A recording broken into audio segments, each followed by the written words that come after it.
main thing I have learnt from the full production was how to develop a professional looking magazine that fits the brief for what I want to do and engages the specific target audience. I feel throughout this process my knowledge of different magazine conventions has developed and my understanding of how to demonstrate them effectively has grown.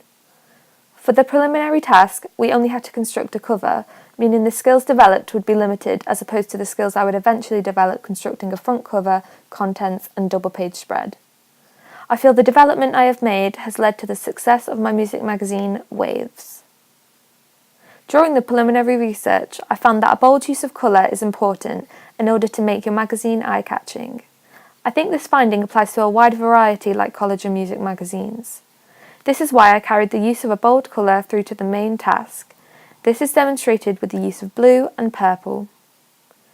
In the preliminary task, I think I struggled framing the photo, as the model wasn't central, and the top part of the image was rather dark, meaning it was harder for me to figure out effective ways to insert text and it still being able to be read. To combat this, I learnt it was best to layer and outline the text. I feel my main task was stronger when it came to framing the picture, and drew the reader in more effectively. This is because, with rule of thirds, I naturally gravitate to the centre of an image, grabbing the reader's attention. In addition, I used many different fonts in a variety of colours, all of which you could tell came under the same colour scheme of green, blue and black. But I implemented them in a way that could make it look slightly more unprofessional, messy and tacky.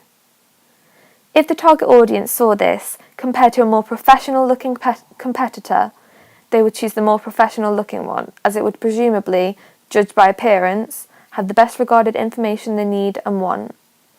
This links to the way the page was laid out. I have learnt to make my layout distinguishable and organised, and in a way form a somewhat brand for my music magazine. By doing this, it makes the text such as cover lines more easy to read.